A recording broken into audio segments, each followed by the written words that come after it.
Ito ang Presidential Broadcast Service. Radyo Pilipinas. Radyo Publiko Ng bagong Pilipinas para sa bagong Pilipino. Naghahatid ng mahahalagang balita at impormasyon na guugnay ng pamahalaan sa sambayanan.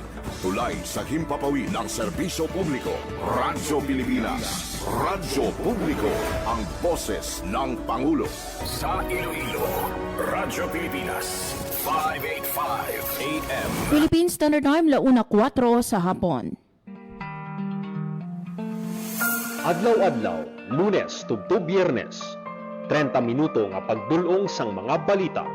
Hitabo, issue kag concern may kaangtanan sa katilingban, sa kaayuhan, pati na ang sa ikaayong lawas.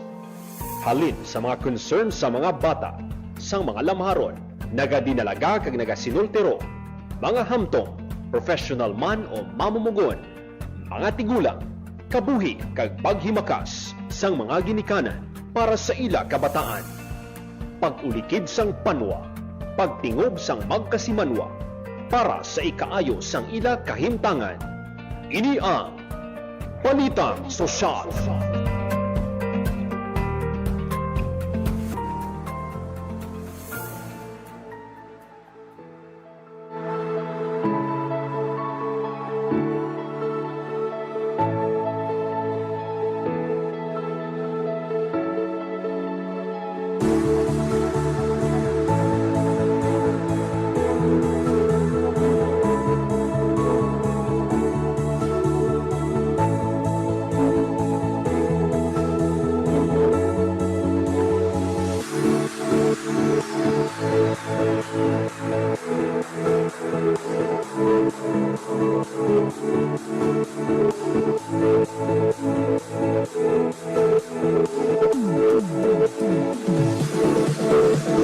Mayong hapon Pilipinas, mayong hapon Western Visayas, mayong hapon syudad kag probinsya sang Iloilo.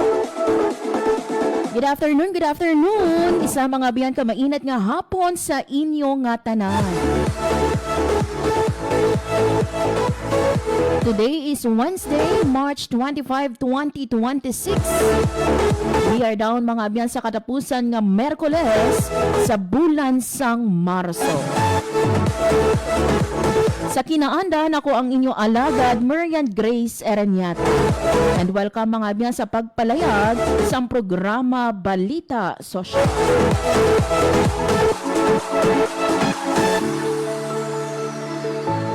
Mga biyan sa aton nga pagpangalagad, subong nga hapon diri sa programa Balita Sosyal, istoryahan naton mga biyano ang paghiwat or ang pagpanguna sang aton nga Department of Labor and Employment o Condole Region 6 ang isa ka high impact, high visibility inspection sa aton nga transport sector kung sa diino ginalantaw sang aton nga DOLE. Kaupod ang iban pagig nga mga ahensya sang gobyerno kapareho sang LTO, LTFRB, DOH, SSS, PhilHealth, kag sang aton man nga pag-ibig, ang compliance no sang aton nga mga transport cooperatives diriya sa aton sa Iloilo. Pag-abot no sa pag-enforce ang labor standards, ano bala ginasweldohan maayo no ang aton nga transport sectors. Na ba lang makita ninyo mga biyan no ang aton nga sa aton no nga mga, for example, sa mga modernized nato no nga mga buses. Niara ini sila nga mga administrative staff. Even ganito ang aton nga passenger assistance officer. Ginlantaw mga beno kung bala ginasweldohan sila, nakabaton bala ini sila sang 13th month pay o kung wala, may kontribusyon bala ini sila sa aton nga pag-ibig. So pinaagi mga beno sa sini nga high impact, high level visibility inspection sa aton nga transport groups. Gintingob mga beno ang ahensya sang gobyerno sa pagpanguna sang DOLE. Imbisitahan ang mga opisina sang aton nga mga kooperatiba ba diri sa Iloilo kag ginlantaw kung compliant bala. Ang top no sa pag-inspeksyon ang aton mga abiyano nga mga ahensya sang gobyerno magatanyag man sa mga services pinaagi sa caravan. So istoryahan naton later on ano bala no nga mga serbisyo ang pagadalon sang aton nga mga ahensya sang gobyerno, especially buwas ha, may ara sila nga pagahiwato no or pagadalon nga caravan kung sa diino magahatag sila sa mga nanuhay-tuhay nga services sa mga transport terminals naton diri sa Iloilo City. So hibaloon naton ano oras, ano nga mga services ang sarang ma-avail no sang aton nga mga transport sectors. Kag syempre hibaloon taman later on ang panugyano sang aton nga Department of Health Western Visayas Center for Health Development kiti mainit subong no kag syempre ang pag-umpisa man sang aton nga Semana Santa next week no ang Domingo de Ramos. So ano no ang mga panugyan diri no sang aton nga DOH Region 6 kiti mainit pagid subong ang panahon. For the meantime, mga beno, speaking of mainit nga panahon, magakuha kita na isang pinaka-latest nga weather update kaupod ang aton nga Pag-asa Iloilo. Sa atong piyak nga linya, si Sir Ferds Rubin sang DOST Pag-asa Iloilo. Sir Ferds, good afternoon. Yes, ma'am. Mayong hapon kay sa aton mga tagpalamati amo ni aton latest weather update sa buong March 25, 2026. Easterly nag-aapekto sa aton nga pungsod kag bangod sining sistema Western Visayas. Generally fair weather, mainit mapaang panahon labi na gid sa subong nga hapon nga makadalaman sa mga pugulan-ulan sa ibang parte sa rehiyon dala sang aton nga hangin easterlies. Hinatubtob kasarangan na hangin halin sa mihalan silangan ang mga ibabaw sa Western Visayas sa diin makanay tubtob kasarangan aton mga pagbalod sa kadigatan. Temperatura 24 tubtob 32 degrees sentigrado. Adlaw butlak alas 5:51 kay nasang aga matuno dinhi alas 6 hapon. Aton nga maximum heat index forecast yara sa 36 degrees sentigrado pero posible maglabuot sa 38 tubtob 39 degrees sentigrado. Adlaw kagamon nga aton na latest weather update diri sa Pag-asa Iloilo. Ferds Rubin, madamo gid salamat. Yeah, Sir Ferds Rubin, wala kita sa may gina-monitor nga any bagyo sa sulod o konsagwa sang PAR. So far ma'am wala pa. Sir, ang you've mentioned kay ina no ang aton nga heat index as of 1 PM anong pinakamataas naton nga na record? As of 1 PM actually aton nga na record nga pinakamataas nga heat index diri sa opisina sa Pag-asa Iloilo is yara sa 39 degrees Celsius. So nalapawan na Sir Ferds ang aton nga forecasted nga heat index. Yes, ma'am. So, actually, hindi siya gina-expecta rin aton nga mag-mainit. Pag yun nga mag-init, ang aton nga nabatsagan sa aton nga kalawasan, ang muning heat index naton, ay amo na niyara natabi sa hot and dry season naton. So, gina-expect naton nga mas mataas pag ni sa sunod nga mga semana. Moving into the month of April, which is actually amo ni siyang isa sa mga pinakataas ng mga bulan kung sa diin gina-record naton ang heat index naton nga galabot or galapaw sa 40 degrees Celsius and up. Sir Ferds, ang 39 degrees Celsius, no, ano ang posibleng epekto sa lawas naton? Sa kon mainit mapaang aton nga mabatsagan nga mapaang aton nga pamatsagan nga posible mabatsagan kaga sa karon sa may mga health conditions related to heat or kainitan posible niya makadala sa paglingin sang ulo kaga sa karon maka-cause man no sang mga heat stroke sa binagid sa aton nga mga tagpalamati nga may ara na sang may edad. So muni nga dapat alerto gid kita maginom sa damo nga tubig kag of course likawan ang pag-iikad to or paglakat sa ikainitan sa labi na gid sa subong nga kahaponan. Okay, with this Sir Ferds Rubin, madamo gid nga salamat kag saliwat maayong hapon. Thank you ma'am. Salamat mayong hapon sa tanan. Radyo Pilipinas. Radyo Publiko. Radyo Pilipinas. There you have it mga biyan, si Sir Ferds Rubin sang DOST Pag-asa Iloilo sa pagdulong man sa aton sa pinaka-latest nga weather update. So grabe no, 39 degrees Celsius na lampasan na no ang aton nga forecasted nga heat index subong nga Miyerkules. Gani no sa mga biyahero naton dira ha, maghalong-halong gid. Man ka init gid no subong nga hapon. Actually bag-o lang kita no nagsulod diri man sa aton nga opisina kag batya gid naton ang kainit panahon. So for those no nga wala sang mga importante nga mga transaksyon, stay at home no, pwede ninyo ini maubra after 3 p.m. o kon after 4 p.m. Speaking of init mga biyan, later on ha, pabati namon sa inyo ang panugyan diri sang aton man nga Department of Health Western Visayas Center for Health Development sa mga kauturan or sa aton no nga public. Ano bala no ang mga balantayan nga masakit nalaman sang mainit nga panahon.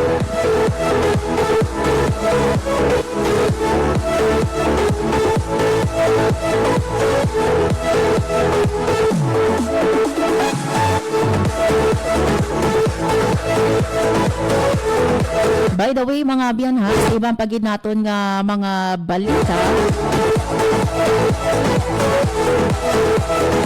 inline no sa paghiwat man sa isa ka meeting dira sa isla sang Boracay nga 44th Asian Capital Markets Forum upon ACMF Chairs Meeting, ang aton mga abyano nga Department of Health or Department of Social Welfare and Development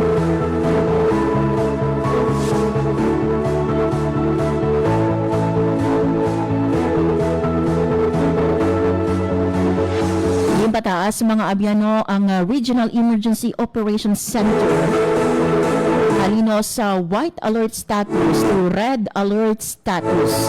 Inline man no sa sininga ACMF chairs meeting dira sa isla sang Boracay.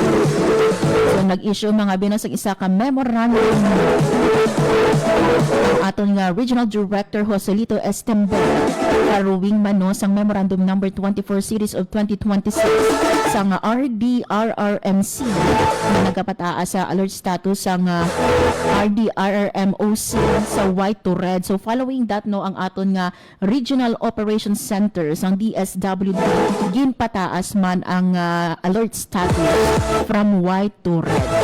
So buot silingon mga abyan no ang heightened alert status igapatuman para nga i-ensure ang padayon nga pagmonitor kag preparedness sa any emerging situations nga magaluntad no or posible magaluntad during sang sini nga high level event.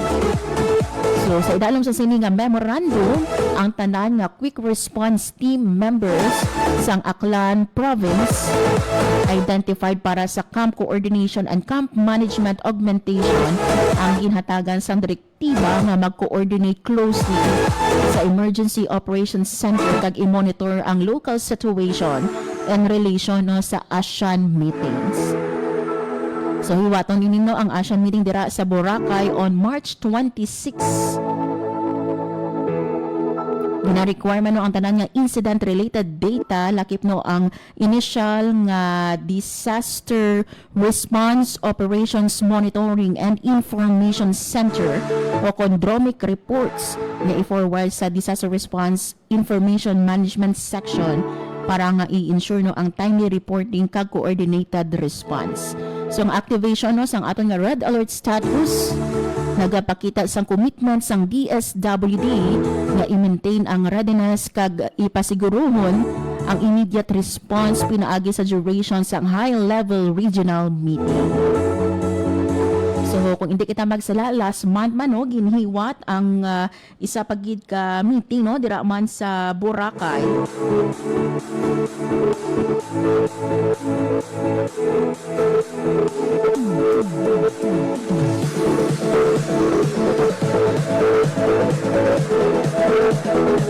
Kag syempre diri man sa aton sa Iloilo City. So diri no sa aton sa Iloilo City ang 49th meeting of high-level task force on ASEAN economic integration. So I stand corrected no last or during the second week of March ni ara makitagin hiwat no sa Boracay Island nga 31st ASEAN Senior Level Committee o kon SLC on Financial Integration meeting dira sa Boracay Island, and then nagbalik subong no nga semana ang 44th ACMF Chairs Meeting. For the information of everybody, mga abyan, ho, subong tuig 2026, no? Host ang Pilipinas sa aton man nga ASEAN.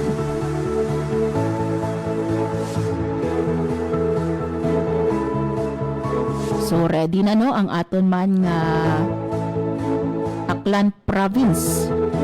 Na-deploy na, no, ang aton nga Aklan Quick Response Team sa mga designated strategic holding areas kag sa main venues ang aton nga ASEAN Summit sa Boracay. Philippine Standard Time, 1:20 sa hapon, mga abyan sa aton nga pagbalik. Istoryahan naton ining paghiwat, no, sang aton or ang pagpanguna sang aton nga Department of Labor and Employment. Condole Region 6 ang high impact, high visibility inspection sa aton nga transport sector. Kahapon ginbisitahan, no, ang mga opisina sang aton nga mga kooperatiba, ginlantaw didto, no, ang payroll, ginasweldohan bala, no, ang mga admin staff nato, no, kung ang miyembro sang kooperatiba nato nasunod bala, no, ang health standards. And tomorrow may ara nga pagahiwaton man nga inspeksyon sa aton nga mga terminals and ang pagtanyag sang tuhay nga serbisyo sang mga ahensya sang gobyerno. Ibaloon naton mga biyan ang detalye sining paghiwat sang inspeksyon kag caravan sa pagbalik sang programa Balita Sosyal.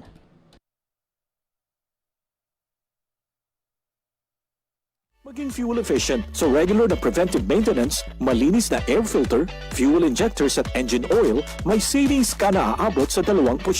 This is a public service announcement from the Department of Energy and this station.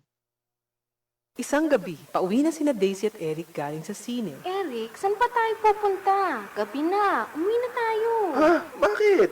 Anniversary natin ngayon. Tsaka sandali lang naman tayo sa motel eh. Ang kulit mo naman eh. Sinasabi ko na sa'yo na hindi pa ako handang makipag-sex. Tsaka paano kung mabundis ako? Diyos naman ho, ako bahala. Sumama ka na sa akin. Kung mahal mo ako, patutunayan mo. Anong gagawin ko? Mahal ko siya, pero ayoko pa talaga eh. Basta. Ano? Halika na. Sabi ko na sa'yo, ako bahala. Eric, saka na lang natin gawin to. Palagay ko, hindi pa talaga itong tamang panahon. At kung ako naman ang mahal mo, makapaghihintay ka, di ba? Isipin ang kapakanan, iplano ang kinabukasan, abutin ang ninanais, hindi kailangang magtiis. Isang mapagpalayang mensahe hatid sa inyo ng Sentrong Sigla, Angat Pinoy 2004 at ng himpilang ito sa pakikipag-ugnayan sa Women's Media Circle Foundation. Maging fuel efficient. Planuhin ang bawat biyahe para iwas traffic. Mag-carpool para sa mababang carbon footprint at emission. Tipid na pamasahe, may savings ka na aabot sa 10%. This is a public service announcement from the Department of Energy and this station. Chong, pasipol-sipol, mga manong sa labas. Pagtigil at gumalang, kaya ikaw sara bibig, kundi maganda ang lalabas. Pare, ang catcalling ay isang uri ng sexual harassment. Di biro ang sexual harassment at di nakakamacho ang pang-aabuso. Kaya ikaw sara bibig, kundi maganda ang lalabas. Isang paalala mula sa Philippine Commission on Women at ng himpilang ito. Maging fuel efficient. Panatilihin ang takbo ng sasakyan sa speed limit o 60 to 80 kilometers per hour at gamitin ang cruise control sa mga highways. May savings ka na aabot sa 15%. This is a public service announcement from the Department of Energy and this station. Time to celebrate kulturang Pinoy. Tradisyon, musika, sining, literatura at iba pa. Anything and everything fun and Filipino. Ito ang Pinoy Kultura. Ang kwento ng adobo.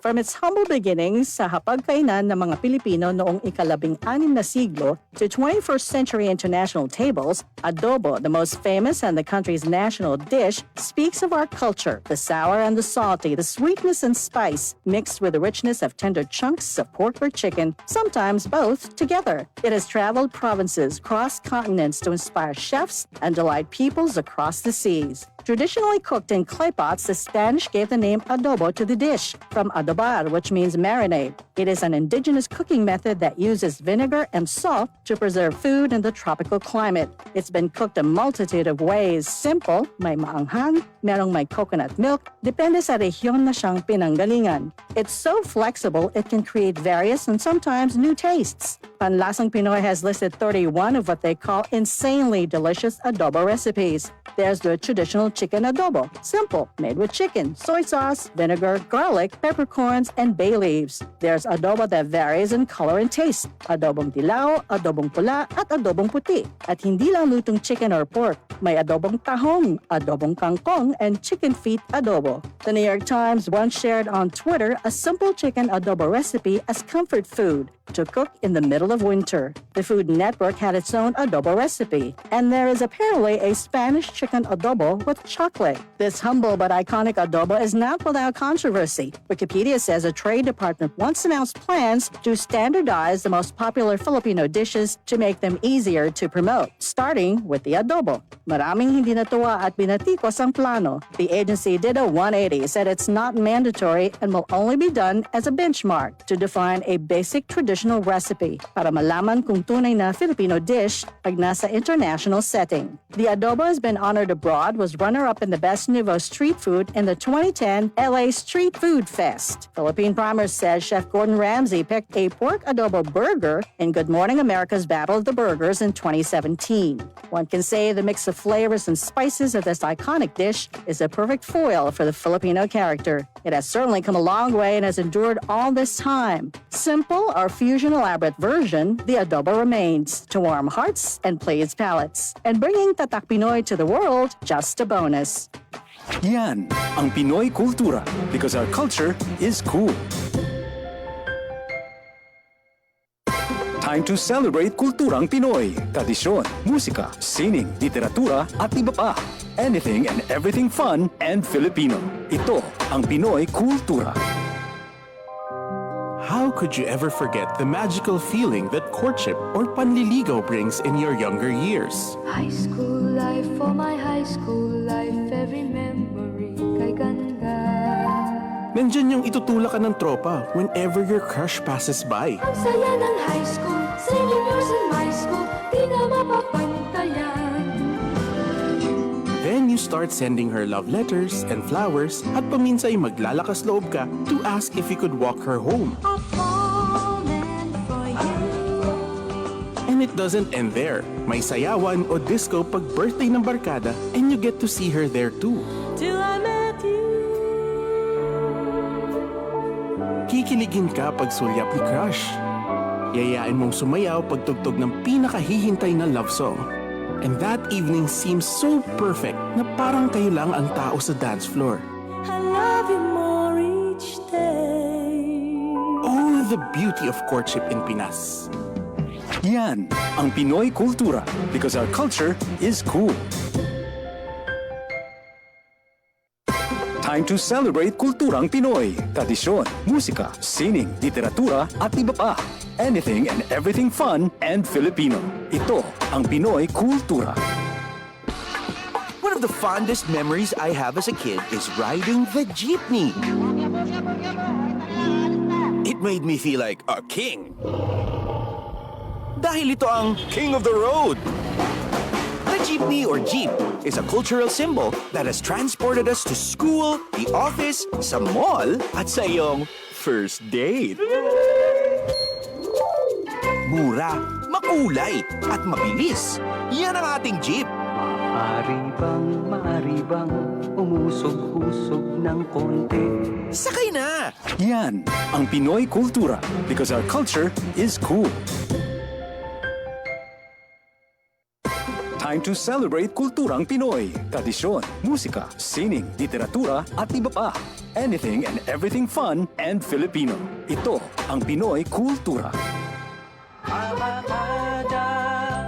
Ang abacada, sounds that make up Tagalog words, pagbigkas at pagsulat ng mga titik o letra sa Tagalog, the basis for our national language. Steam It, Panahon TV, Tagalog Lang, Metro Scene, and Wiki dig into its evolution. Records start with the baybayin, the alphabet used by the early Filipinos in the 1600s. From the Tagalog root word baybay, meaning to spell, baybayin was apparently derived and influenced by Indic and Javanese scripts. There was also the alibata. Paul Rodriguez Versosa named that in 1914. Was based on the Arabic alphabet from the Maguindanao Moros, but was modified when the Spanish came. The Spanish introduced the Latin and Spanish alphabet called abecedario, the original alphabet of the Catholicized Filipinos. You could say the Romanized version of baybayin. Then the Americans came and introduced the English language and its 26-letter alphabet. Because there was fear of losing the abecedario, the government ordered the adoption of a Tagalog-based national language. They also wanted a dictionary and grammar book.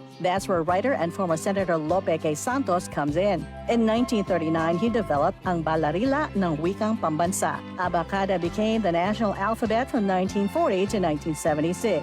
Noong 1976, ang Department of Education, Culture and Sports ay nag-issue ng revised alphabet. Dinagdag ang mga letrang C, CH, F, J, L, N, Q, R, R, V, X at Z. They called it Enriched Alphabet or Pinagyamang Alpabeto. More tweaks follow, and in 1987, the Filipino alphabet was published yet again with 28 letters. What you'd recognize is our modern alphabet. 26 letters from the Latin alphabet and the Spanish N or Enye and NG or nang.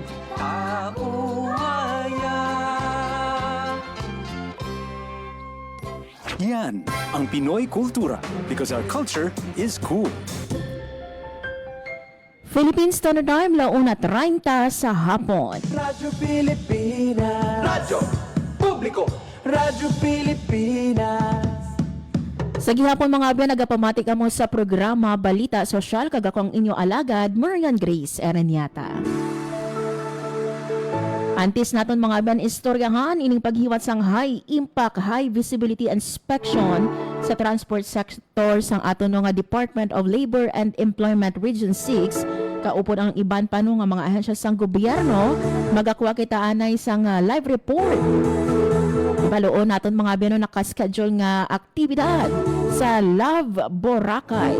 Kaupod diri syempre no ang aton nga beat reporter or ang ato nga tourism beat reporter Hope Torrechante. Radyo Pilipinas. Radyo Pilipinas. Report. Hope, mayong hapon. Mayong hapon yan, kag since nga na-declare na no sang Pag-asa ang onset sang dry season or summer season, ari na ang inyo naman nga favorite summer event diri sa Western Visayas, ini ang Love Boracay. So na-feel nyo na bala ang energy kay magasugod na no ang Boracay Love Boracay version 6 no sa Abril 25 tugtob Mayo 4. So ihanda na ang inyong mga tickets kung malayo ka mo diri sa Western Visayas, or ipreparar na no ang inyong mga dalalon no para sa inyong pagkari sa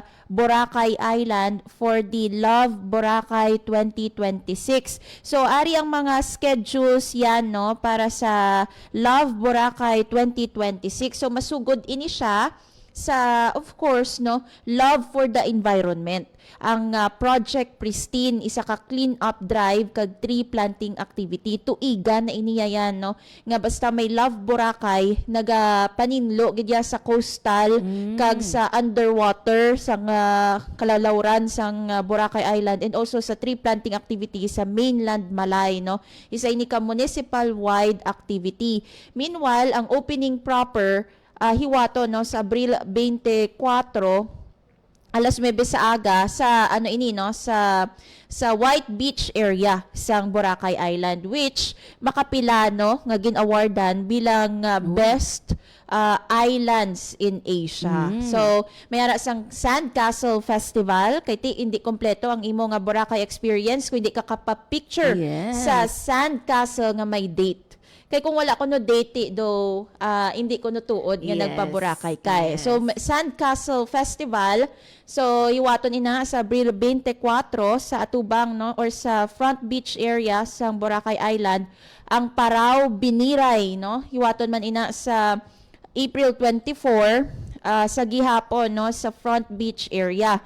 Ang beach tennis hiwaton sa April 27 to 29, ang beach volleyball 24 to 26. Kay ti ang isa man sa goals ng Boracay actually yan makilala sa sports tourism. So gahatag sila sang emphasis sa mga sports events no.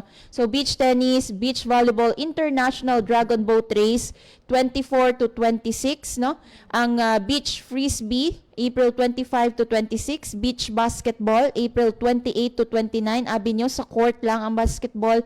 Pwede man makahampang sang basketball no while nag-enjoy sang white sand beach and also sang blue nga water sang Boracay Island. May ara sang kite festival April 27 to 29.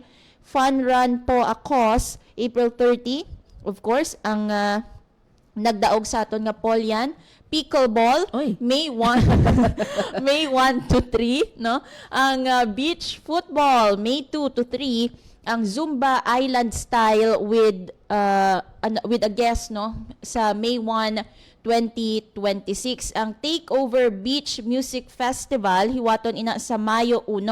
Ang highlight man, isa sa mga highlights ang Love Boracay yan, no? Aside of course sa love for the environment, is also ang presence sa mga music festival. Kaya doon nagahatag ni vibrance no kag color sa Boracay Island. So ang Takeover Beach Festival May 1 ina, Epic Bar Beach Party sa Mayo 1. Spectrum Beach Party Mayo 1 tubtob Mayo 2, Sunset Bar Acoustic Band May 1 to 3 kag ang Wild Water Weekend sa May 1 to 3. So ini no ang mga balantayan nga mga aktibidad sa isa sang Boracay para sa Love Boracay 2026. Yo, natawon naton Hopi kung madamo pagid sa gihapon no ang magapadulong no sa isla sa Boracay considering sa siniman nga ginapangatubang naton Hopi no nga challenge sa gasolina kag ilabi na nga ginpaidalom sa state of national emergency no sang aton man nga Malacanang gendeklara no ang national state of emergency sa Pilipinas sa tunga sang siniman nga nagapadayon no nga inaway sa pungsod Middle East. So natawon nato kung madamo ang magapadulong pa coming from other regions. Yes, correct. Kay ti kung lantaw naton yan no, aside sa Western Visayas, isa man sa mga nagapanguna nga mga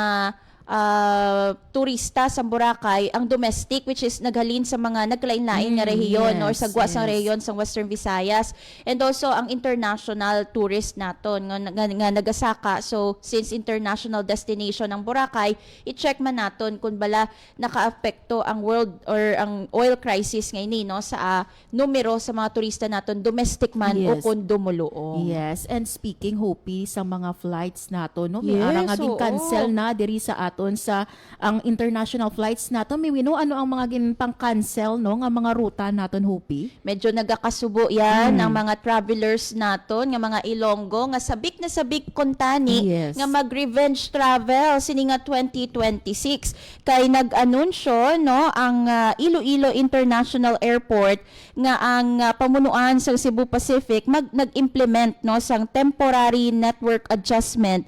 Lakip na dira no ang pagpanubo sang frequency sa mga flights and at the same time pag-cancel gid yan no sang mga ruta. So na ang apektado diri sa bahin sa Iloilo International Airport amo ang Iloilo Bangkok Iloilo. So magasugod ini April 17 to October 24. So buot silingon wala sang biyahe no ang Cebu Pacific Iloilo Bangkok Iloilo sa amo nga mga petsa.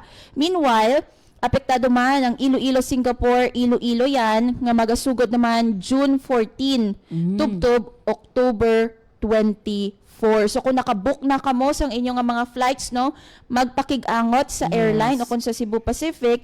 Meanwhile wala nato nakita diri ang Iloilo Hong Kong Iloilo yan no. So far kay wala pa man sang abiso, nagapabilin pa ini nga operational ang biyahe sa Cebu Pacific, Iloilo, Hong Kong, Iloilo. Yes, hindi man siya gali immediately no nga pagpaunta like Yes. subong nga bulan sang Marso, but we have April and June. Yes, April sa Bangkok, Okay. masugod. Sa June naman, no, sa Iloilo, Singapore. So, sa mga nagatuyo, dira kuntani, nga maglantaw Yes. sang Formula 1 sa Oy. Singapore, no? Kay October, ay na usually slated, no? So, sa lain lang kamuanay nga ruta na magabiyahe kay wala sang direkta sang biyahe ang eroplano alin Iloilo to Singapore, Iloilo sa June to October 24. Yes. So, Kaya I think ang songkran sang Thailand Basim. isa man ina sa mga luyag tani nga bisitahan or i-experience Oo. tani sa mga kauturan naton sa Thailand. Unfortunately, because of this no nga cancellation, pwede man nga Iloilo, Manila, and then Bangkok, but kinahanglan nga magdugang sang inyo siguro nga budget sa pag-travel bangon nga wala na sang direct flight. Sa diin gani nga airport ini siya ang Iloilo to Thailand.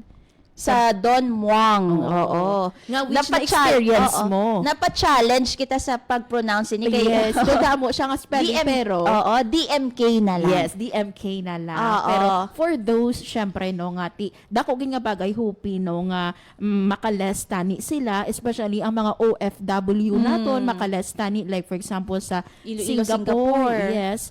Pero because of this nagapadayon manong crisis dito sa Middle East, I think isa man ina sa mga reasons nga nagcut kita no sang aton nga mga travel routes no sa international flights. Actually, amo gid ina yan, no, ang ginpagwa nga reason no sang Cebu Pacific ang crisis no sa Middle East kag ang pagsaka sang oil prices sa world market, ang kabangdanan sang route cancellation kag frequency reduction sang mga eroplano sa Cebu Pacific. So sa mga kauturan nato no kay naglibot kita Yes. anong mga ASEAN countries nga gusto nila pakadtuan, nag-mention sila Thailand and Singapore gid no? Na Thailand. Oh, iti kay dito yung mga beauty and wellness ato. oo, Oo, ang gusto oo. niya to eh. Tapos sa Singapore naman, gusto man nila ma-experience ang Marina Bay. Oh. But unfortunately, no, again, wala sang direct route sa June to October, no?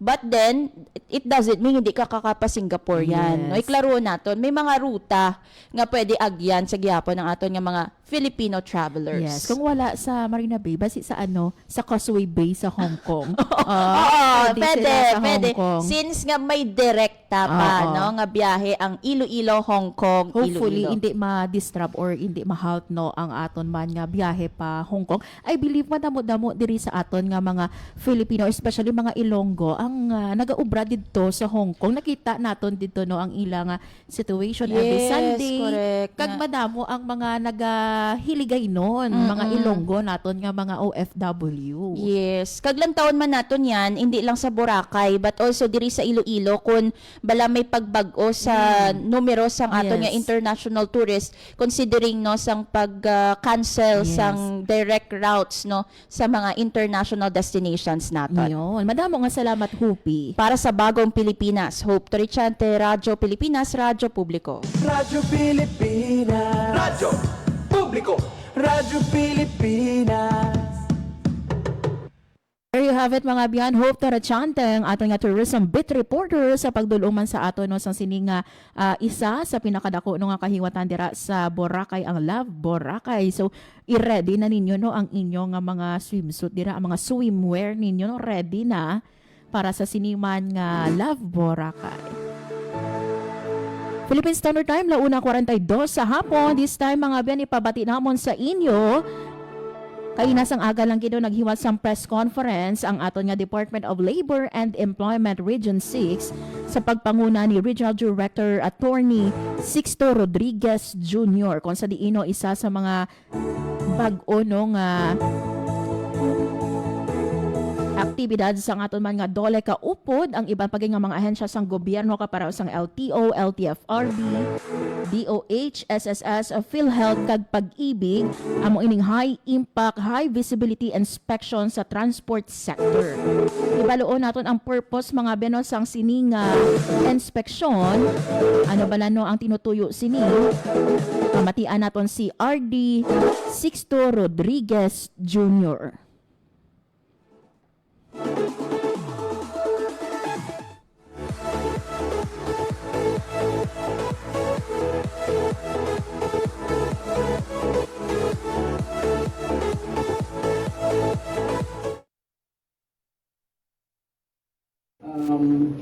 Good morning, everyone, and welcome to this activity, the high visibility and high impact inspection being launched by the department. This is first time in Region 6 involving different partner agencies. And on behalf of the top leadership of the Department of Labor and Employment, may I be pleased to thank the different heads of our partner agencies as being acknowledged before.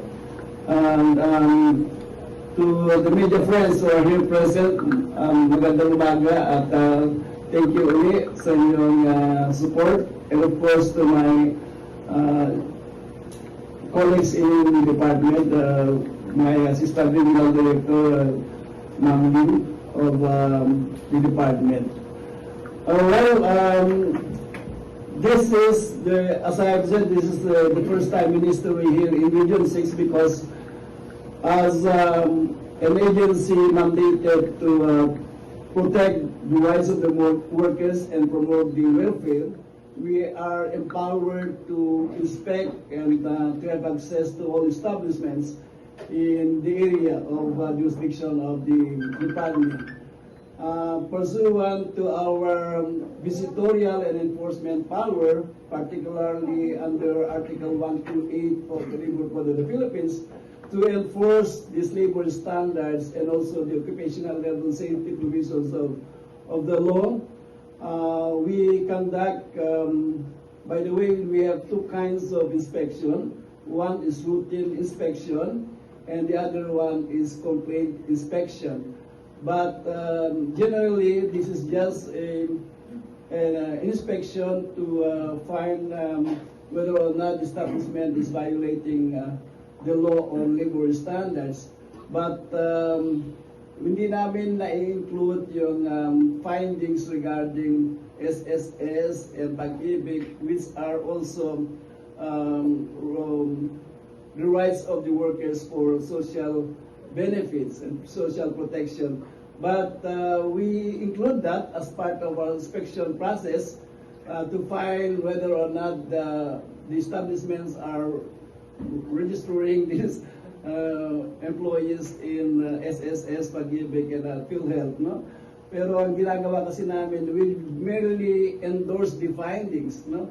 But this time we include other agencies.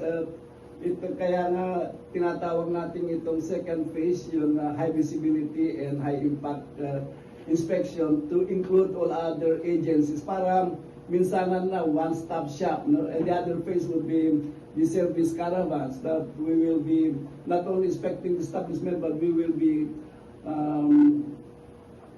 bringing the government services to the public, especially the transport establishments. There you have it mga abyan, no? Ang kabahin sang explanation ni Attorney Sixto Rodriguez Jr., ang atong nga Regional Information Officer sa DOLE Region 6 sa sininga paghahiwato nga high impact, high visibility inspection. So according sa iya, although no nga ang DOLE naton always naga-inspect, no, especially sa pag sunod sa labor standards ang aton man nga mga private sector or mga pribado naton nga mga employer, pero ini mga abyan, no, this is the first time nga kaupod ang ibang paging agencies, no, like SSS, Pag-ibig, kung sa diino ilang taon man didto ang kung nagasunod bala, no, sa health standard ang aton nga mga transport cooperatives diri sa Iloilo o kung ginasweldohan bala ini sila o kung may ara bala sang kontribusyon or ginahulugan gid ang kontribusyon nila sa pag-ibig. So ari pagid mga biyano mas clear no nga explanation no sa sininga pagahiwaton naton nga inspection kag ang mga agencies nga magaupod sa ato nga caravan kag san-o ang schedule no para sa mga transport cooperatives naton here in Iloilo. Pamatian naton no ang schedule san-o bala magabisita no ang aton man nga doole kaupod ang mga agencies sang government para nga magtanyag sang services. Pamatian naton mga abyan this time no ang aton man nga head no or ang aton chief sa TSSD si Attorney George Ferrares.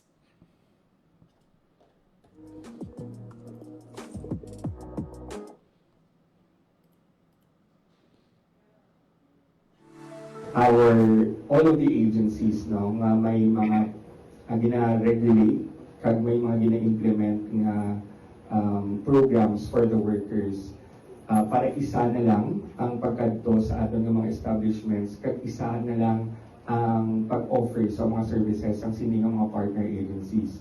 One of the main reasons why we also conducted this is because as we all know, we are in a crisis situation. And truth be told, we cannot put the workers' rights in the sideline. Ba? Sila ang pinakauna nga maapektuhan sa aton nga mga sa crisis nga katabo subong. So the management or the top officials of DOLE has decided to implement this high impact, high visibility inspection para malantaw naton kag maproteksyonan ang mga workers who will be the most vulnerable during this time of crisis. Specifically, attorney, ano po yung target natin na malaman during the inspection po? Okay, so ang ginalantaw natin during inspection, if they are being paid sang insakto according to our minimum wage, for example, if ang mga benefits nila ginahatag sa ilang mga employers, and kung may mga diminution ba sa benefits because of this current situation natin.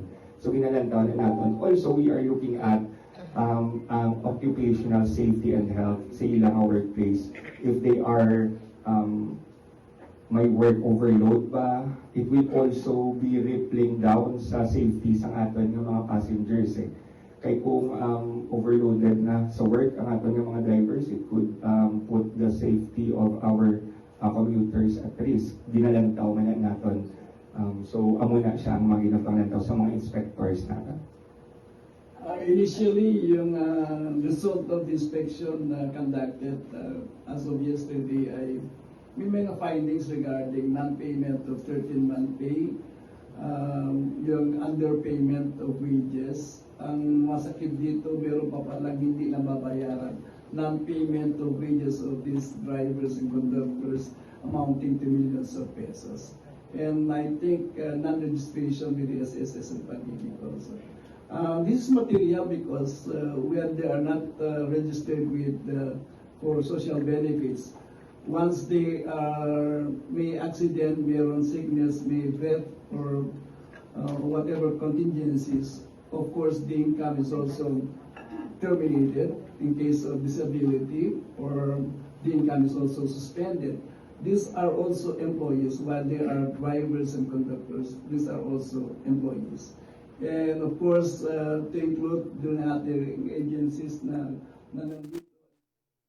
So there you have it mga abyan no, ang kabahin sang explanation ni Attorney George Ferrares no, ang head sang aton nga TSSD or ang Technical Support and Services Division sang DOLE Region 6. So ginalantaw no according kay Attorney George ang payroll sang aton man nga mga staff sa aton nga transport cooperatives, and according gani kay Attorney Sixto no, may nakita sila kiti kahapon nag-umpisa ini, may nakita sila no nga may mga unpaid pa no nga 13th month pay sang aton nga mga staff sa transport cooperatives. So according sa aton nga DOLE, handa man no ang aton nga DOLE nga mag-assist sa mga wala na bayaran no nga mga sweldo o kon mga 13th month pay. kag kinahanglan no may or sa mga aton nga mga employer may sa labton ini sila once no nga hindi mabayaran ang ilang 13th pay o kon ang sweldo o kon mga benefits no sang aton man nga mga staff. And for our pag-ibig naman no nga contribution, according nga sa aton nga pag-ibig, kinahanglan man no nga ginahulugan ini sang aton nga mga employer. Okay, this is mandatory no sa aton nga private sector. This time mga biyan no, pamatian naton ang pahayag naman yan ni Dr. Mayan Santa Lucia, ang aton no nga OIC Chief sa Local Health Support Division sa DOH Region 6. Isaman ang DOH naton sa magaupod nga ahensya sang gobyerno sa ano ba no ang health services nga igatanya during our caravan. Pamatian naton si Dr. Mayan Santa Lucia. Hydration, because we all know that with the summer heat, most will get dehydrated. So as much as possible, they bring fluids with them, adequate fluid intake, even more because of the heat. So they need to have the fluids regularly. And of course, they need the rest in between. So, balikan nato no si Dr. Mayan Santa Lucia, pamatian naton mga biyano kung ano ba lang ang mga health services ang pagdadalon sang aton mga DOH Western Visayas. One doctor and one nurse, because we have many activities already scheduled ahead of time. And we'll be conducting FILFEN risk assessment. This is assessment for hypertension and diabetes. And also we'll be providing IEC materials on the top 8 priority programs of the Secretary of Health, as well as the blood program and other IEC materials. So for the FILFEN risk assessment, we'll be interviewing the clients in terms of their diet.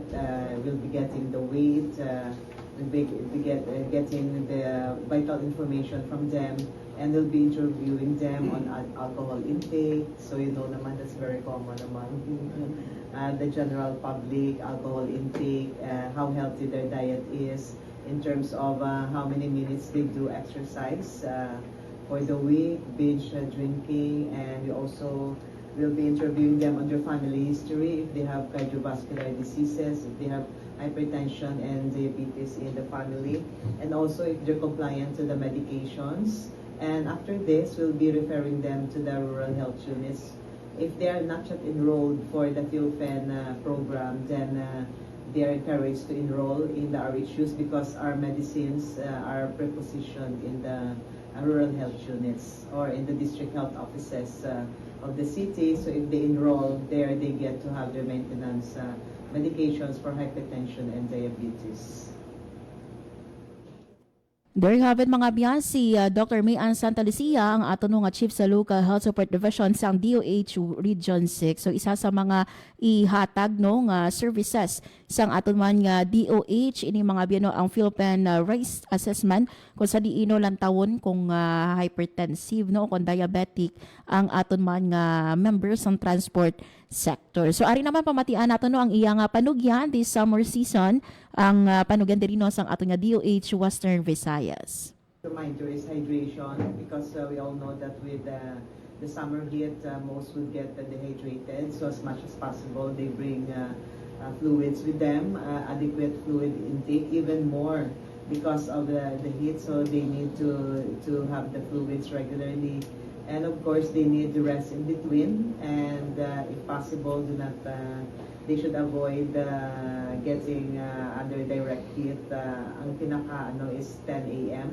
To 2 p.m. Then they rest in between. And they stay in the cool na mga shady na mga areas during their rest time or their break time, rest periods. So hydration is the most important reminder for the summer heat. So there you have it, ang pahayag ni Dr. Mayan Santa Lucia no, hydration kinahanglan no nga mag-inom gid according kay Dr. Santa Lucia no sang tubig no para hydrated, and at the same time from time to time no magpanilong gid kaglikawan ang pagpainit between 10 a.m. to 2 p.m. By the way mga biyan no, sa aton nga DOH Western Visayas may ara kita bag-o nga Regional Director I'm sure no iban sa mga kauturan naton familiar ini sa iya, mangunag pangalagad man ini siya bilang Assistant Regional Director sang una sang DOH Region 6 si Dr. Helen D. Tobias. Si RD Tobias mga abyan, no? Ang magabulos diri kay Dr. Annabel Yumang nga nag-retiro sang last year. So pagretiro no ni Dr. Annabel Yumang mga abyan, ang nagbulos diri sa iya no si OIC may gin-appoint nga Regional Director, OIC Regional Director si ARD Sofia Pulmones, but because no sa siniman nga pag-abot ni RD Tobias magbalik as RD or maga-focus sa iya no nga katungdanan si ARD Pulmones. Nadungduman sang aton nga mga tagpalamati si RD Tobias sa tuan nag-serve nga ARD isang time ni Dr. Adriano Subaan. And then gin-assign ini siya no sa Ilocos bilang ARD, and then proceed no or nag-ubra sa NGO and then Academe, and now back bilang RD sang aton man nga DOH Regions. Philippine Standard Time, 1:58 sa hapon. Mga abiyay, madamo nga salamat sa inyong pag-upod sa aton nga pagpangalaga diri sa programa Balita Sosyal. Thank you so much sa inyong pagtutok, and thank you man sa ako mga katuwang technical. Sa studio, Sir Jones Otahero kag sa amon nga transmitter, Sir Jeffrey Bitita. Mga abiyay, ako na lang gid si Marian Grace Aranyata kag ini ang Balita Sosyal. Papawid ng serbisyo publiko, ang Presidential Broadcast Service, Radyo Pilipinas, Radyo Publiko. Radyo Pilipinas. Radyo Publiko.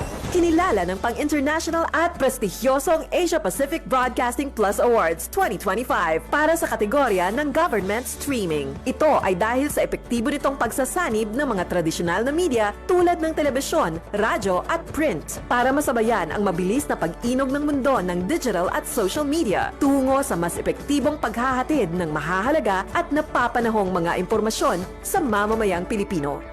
Kinilala rin ang Radyo Pilipinas dahil sa patuloy na pag-akyat ng rating. Ngayon ay matatag sa pang-4 na pwesto sa Mega Manila ayon sa pinakahuling Nielsen Radio Audience Measurement Survey. At sa social media, nakamit ang mahigit 2,000% pagtaas ng bilang ng mga sumusubaybay sa Radyo Pilipinas page sa unang bahagi ng 2025. Patunay ito na ang inyong Radyo Pilipinas Radyo Publiko ay tunay na kaagapay ng inyong pamahalaan sa paghahatid ng serbisyo sa mga mamamayang Pilipino.